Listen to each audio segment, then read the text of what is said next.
Buen día, profesora Eni Pérez y compañeros de clase. Mi nombre es Fabián Sarmiento y en conjunto con mis compañeros Brian Galvis, Juliet González, Yariadni Castillo, Cris Berli Gutiérrez, María López, Raúl Velázquez y Juan Casanova, conformamos el grupo número 4 de las exposiciones en Derecho Romano. Por lo tanto, nuestro tema a desarrollar son los modos derivativos de adquirir la propiedad. Bien, en principio es fundamental señalar tres aspectos. En primer lugar, que los modos de adquirir la propiedad son los diferentes hechos jurídicos a los que el derecho reconoce como el efecto de originar el dominio de una persona. En segundo lugar, que según medie o no relación con el antecesor jurídico, se suele distinguir entre modos originarios y modos derivativos de adquirir la propiedad. Bien, para entender mejor esto les daré un ejemplo. Un ejemplo de los modos originarios sería ir a una playa, recoger unas piedras y hacerlas nuestras, ya que no existe una relación con el anterior propietario porque se está estableciendo como algo nuevo. Lo contrario sucede con los modos derivativos. Un ejemplo sencillo sería la compraventa, que requiere que haya una relación con el anterior propietario, con el antecesor jurídico, para que la propiedad se pueda transmitir. Y en tercer lugar, que la adquisición de la propiedad, ya sea originaria o derivativa, requiere la participación de tres elementos. Un sujeto que adquiere un objeto susceptible de adquisición y una forma o modo de adquirir. Bien, siguiendo con este orden de ideas y finalizado esta breve introducción, encontramos que en el derecho romano son cuatro los modos derivativos de adquirir la propiedad. Por lo tanto, encontramos la emancipatio, la iuri cessio, la traditio y la adquisición por usucapio, que como les venía diciendo y les reitero, es necesario que en estos modos haya una relación con el antecesor jurídico, con el propietario precedente, para que la propiedad se pueda transmitir. Ahora bien, en cuanto al primer modo derivativo, encontramos a la ya mencionada emancipatio, que proviene de manu, que es igual a mano, y proviene de capio, de capere, que es igual a adquirir, a tomar o a coger, y se llama así porque según Gallo se coge la cosa con la mano. La emancipatio es un modo solemne y primitivo de transmitir el dominium ex iure quiritium de las res mancipi, es decir, transmitir el dominio protegido sobre las cosas mancipables por el derecho de los primeros habitantes de Roma. Y esto se hacía a través del negocio o del ritual del cobre y la balanza, en donde el adquirente decía unas palabras precisas ante el transmitente, ante el portador de una balanza y ante 5 testigos. En cuanto al origen del emancipatio, es antiquísimo, recogido ya en las 12 tablas y alcanza su apogeo en el derecho arcaico, preclásico y clásico, y decae en el derecho postclásico debido a las formalidades que adquiere la escritura. La emancipatio es abolida formalmente por Justiniano y en los textos esta palabra se cambia, se sustituye por traditio, que es igual a entrega. Por otra parte, tenemos la naturaleza jurídica de la emancipatio, se basa en ser un modo de adquirir iure civile. Por ende, en una primera fase, la emancipatio es una compraventa real o al contado en el que la cosa ha de estar presente y el adquirente por sí mismo debe tomar lo que le es dado. Lo curioso es que el cobre, por ser épocas tan primitivas, hace la función del dinero, ya que no hay moneda acuñada, no se cuenta, sino se pesa en una balanza para determinar su valor. Y en una segunda fase, la emancipatio pasa a ser un negocio jurídico formal y a tener una característica abstracta, que por esta característica abstracta la emancipatio es apta de realizar diversas funciones, no solo en el ámbito de los derechos reales, sino en todos los demás. Así, por ejemplo, tenemos que en el ámbito de los derechos reales no se usa además de para transmitir la propiedad de la res mancipi, se usa para constituir y transmitir el derecho sobre cosa ajena. En el ámbito de los derechos de obligaciones, para extinguirlas y establecer garantías personales. En el derecho de familia, para la emancipación, se usa para la emancipación, para la adopción, la adquisición de las manus y para constituir la dote. En el ámbito de derecho de persona, para la venta del hijo, y en el ámbito de los derechos sucesorios, para la compra de la herencia y para hacer testamento. Buenos días, mi nombre es Brian Galvis y hoy vengo a exponerles sobre los elementos constitucionales y los efectos. Ahora bien, continuando con los elementos constitucionales, nos dicen que son tres. Como primero tenemos a los elementos personales, que según Gallo, su uso está restringido para los chives, después se extenderá hacia los latini y por último hacia los pellegrini, al cual se le concederá el comercio. Como segundo tenemos los elementos reales, que nos dicen que son solo objetos del emancipatio o el res mancipio. Y como último tenemos a los elementos formales, que su ritual, según Gallo, nos dice que es el siguiente: presente al menos 5 testigos de nacionalidad romana y que sean pobres, y presentar otra persona de igual condición, la cual sostendrá una balanza de oro que se le llama libripeus, que significa pesador o fiel contraste. Además, el adquiriente sosteniendo esa cosa y diciendo lo siguiente: que ese objeto o esclavo le pertenece según el derecho de los quirites, y que lo compran mediante esta balanza de cobre y el cobre. Como último, golpea la balanza de cobre con el cobre y se le dará al transmitente como precio. Ahora bien, siguiendo, el transmitente no necesita o no tiene que hacer ninguna declaración, pero si bien puede pronunciar ciertas frases sobre las condiciones del objeto que está vendiendo o de la cosa vendida. Es muy frecuente que aluda a la existencia o inexistencia de gravámenes o a su extensión. Esas declaraciones en su caso tendrán fuerza obligatoria, pues según las 12 tablas del 6 al 1 dice que lo que la lengua en un mancipatio declare será derecho. Ahora bien, continuando con los efectos, también tenemos que son tres. En el primero, si el transmitente es dueño de dicha cosa, ocurre la transmisión del dominium ex iure quiritium de la res mancipi al adquiriente.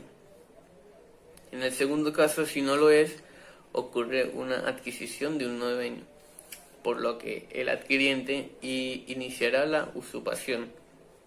Y si antes de consumarla se priva dicha cosa por el verdadero dueño, mediante el ejercicio de la correspondiente rei vindicatio, podrá ejercer contra el transmitente la acción de garantía, por lo que el verdadero dueño obtendrá una indemnización que es el doble del precio a pagar.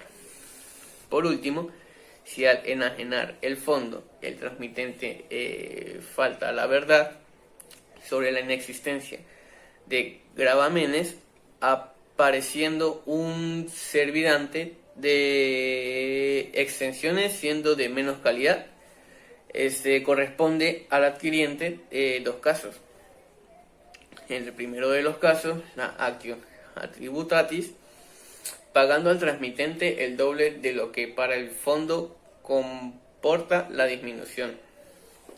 Y en el último caso, la actio de modo agri de la medida del campo, por lo que obtendrá el doble del valor de la extensión que falta. Buenos días, mi nombre es Juliet Francesca González Cáceres y me corresponde hablar sobre el punto número 2, la iniuración. Su denominación: si in es ante el magistrado y sesio es sesión, iniuración es sesión ante el magistrado. Concepto: la iniuración constituye un modo de transmitir las propiedades, tanto las cosas mancipables como las no mancipables. Aunque es imposible constatar sus orígenes, probablemente es una de las instituciones más antiguas, quizá anterior a la de las 12 tablas. Así como Gallo nos presenta la mancipatio como una venta imaginaria, la iniuración no es otra cosa más que un litigio imaginario, puesto que se recurría al procedimiento de una cosa con la verdadera finalidad de transmitir la misma. Puestos previamente de acuerdo, el transmitente y el adquirente acuden ante el magistrado para iniciar un litigio ficticio, en el cual el adquirente, sujetando con la mano el objeto cuya propiedad quiere recibir, dice: afirmo que esto me pertenece según el derecho romano. Y el transmitente, ante tal petición, no se opone, sino que cede. Y el magistrado adjudica la propiedad de la cosa a quien la reivindicó como suya. El objeto: la iniuración es enajenación común a las cosas mancipi que se hace con la intervención de tres personas: el cedere in iuri, el vindicante y la que lo entrega. El que cede in iuri es el dueño, el que vindica es a quien se cede y el que entrega es el pretor. Pueden cederse in iuri cosas corporales como el usufructo, la herencia y la tutela legítima de la libertad. La evolución en la naturaleza jurídica, conocida ya en las 12 tablas. Su origen es algo posterior a la de la mancipatio y su desaparición la precede. Los compiladores justinianos suprimen de los textos la palabra in iure o la sustituyen interpolando traditios. Su evolución es pues similar a la de la mancipatio, aunque en la práctica esta resulta preferida, siendo su uso e importancia menor. Es, según Gallo, un modo de adquisición del ius civile veritativo y abstracto, pues solo se observa en la propiedad de un objeto, pasa una persona a otra sin apreciarse la causa subyacente que lo motiva. Hola, mi nombre es Yereni Castillo y hoy les vengo a hablar sobre la iuris cessio, los elementos y efectos de esa misma. En el latín, la iuris cessio significa asignación judicial. En los elementos, primero, su carácter procesal solo se puede adquirir por la iuris cessio. El derecho romano es una de las 3 transmisiones de propiedades y esclavos.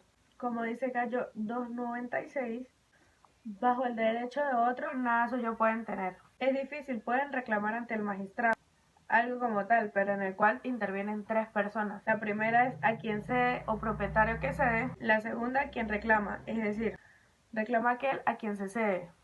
Sequin dice y adjuntica que es el pretor per segunda, lo que se hace para transmitir la propiedad de cosas. Mancipi y ne mancipi, es decir, los esclavos y servidumbres. Ya de tercero tenemos sus formalidades, que según Gallo dice puesto antes, de acuerdo adquiriendo, y transmitiente, componen ante el pretor urbano o gobernador provincial, el adquiriente, el cual actúa como demandante, y por otro lado también está el magistrado que pregunta por el transmitiente, mandado que actúa como transmitiente, y por otro lado también está el magistrado que pregunta al transmitiente, el cual está actuando como demandado. También está el que se niega o no contesta, el cual el magistrado, al evitarse, lo da por abandono. Y ahora, tratándose de los efectos, podemos hablar sobre los efectos de la iuris cessio, el cual es la transmisión del dominio ex iuri spiritiumi, es el cual aquel no permite cláusulas restrictivas por parte del enajenante, que solo niega o calla, ni las garantías proceda del mancipatio. Gracias. Buenos días, mi nombre es Crisberly de Los Ángeles Gutiérrez Arellano. Estudio primer año de Derecho, sección A. Hoy le voy a hablar de un modo derivativo de adquirir la propiedad, el cual es el traditio, la traditio. De acuerdo con su significado gramatical, en una sección más amplia y vulgar, equivale a la simple entrega de una cosa de una persona a otra.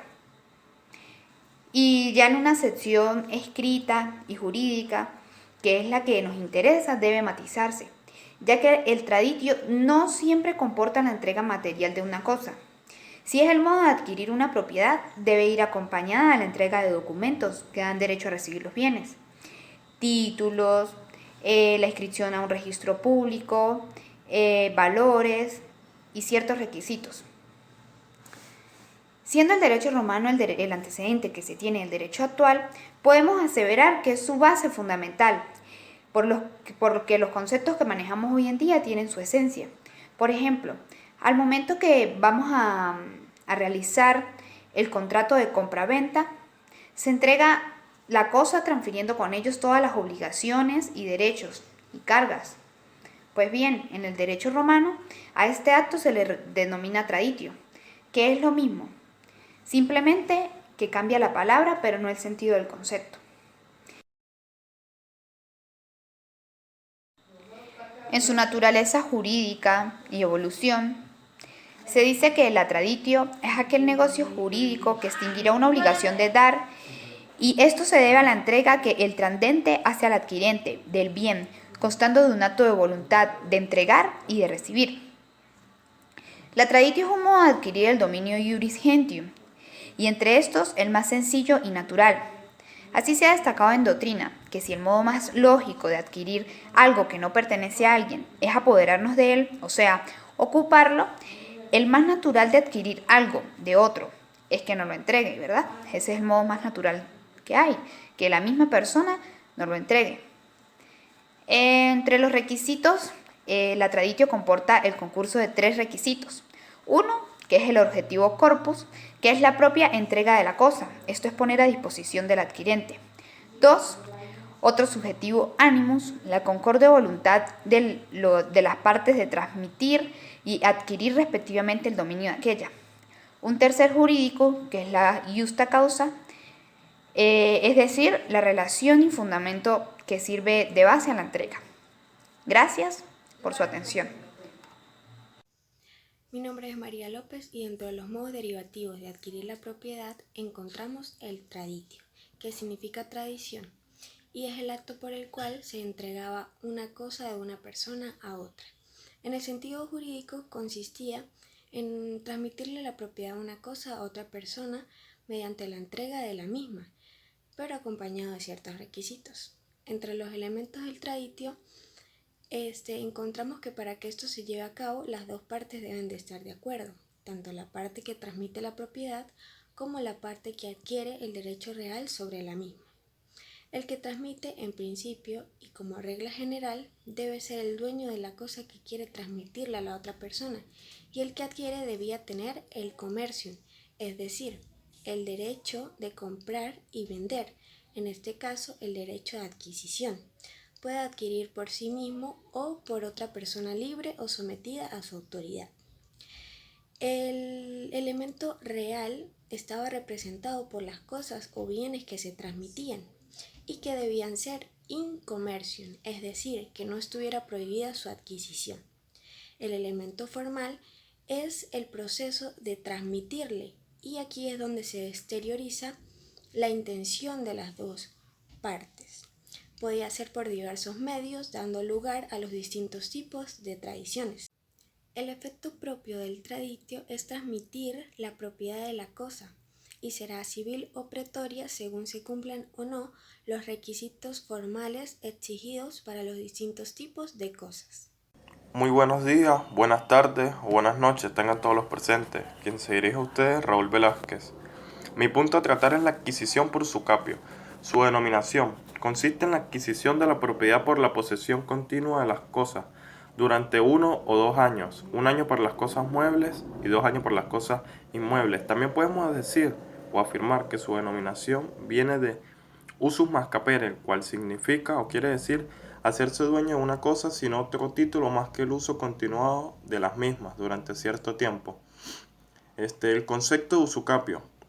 Usucapio es la adquisición del dominio por la posesión continuada de una cosa durante el tiempo señalado por la ley.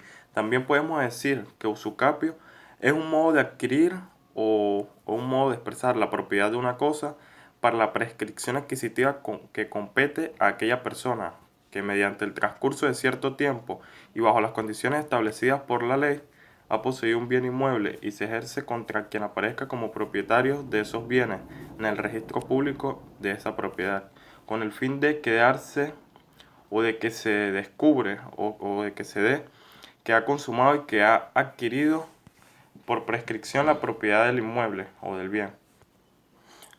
También podemos hablar un poco de su fundamento. En doctrina plantea un problema que el poseedor de una cosa o de un bien ajeno por transcurso del tiempo termina siendo su dueño.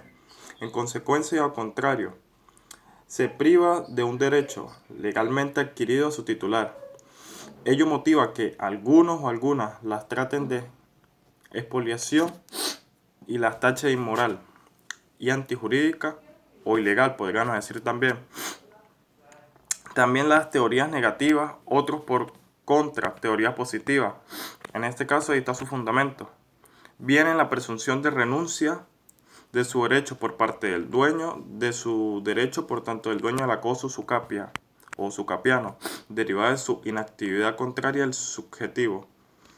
O viene la necesidad social, por darse fijeza y estabilidad a una situación de derecho que ha pasado a convertirse en situación de derecho o criterio objetivo. También podemos hablar un poco de sus orígenes. El origen de usucapio es antiquísimo, hasta el punto que las 12 tablas, la 6 y la 3, ya presuponen su existencia. Además también se puede decir que sus orígenes se basan también, o se pueden decir, que los encontramos etimológicamente en el derecho romano. En el ordenamiento de aquella época configuraba esta institución como un modo alternativo de adquisición de la propiedad o de esta propiedad o bien. Se entendía que el uso continuado otorgaba una autoritas sobre la cosa en cuestión. Sin embargo, el usucapio romano también exige importantes y destacados requisitos. En primer lugar, no se podía usucapir por cualquier motivo, solo por uno social y civilmente justificado por la ley. Y en segundo término, era imprescindible la existencia de buena fe. Muy buenas tardes, quien se dirigió a ustedes, Raúl Velázquez.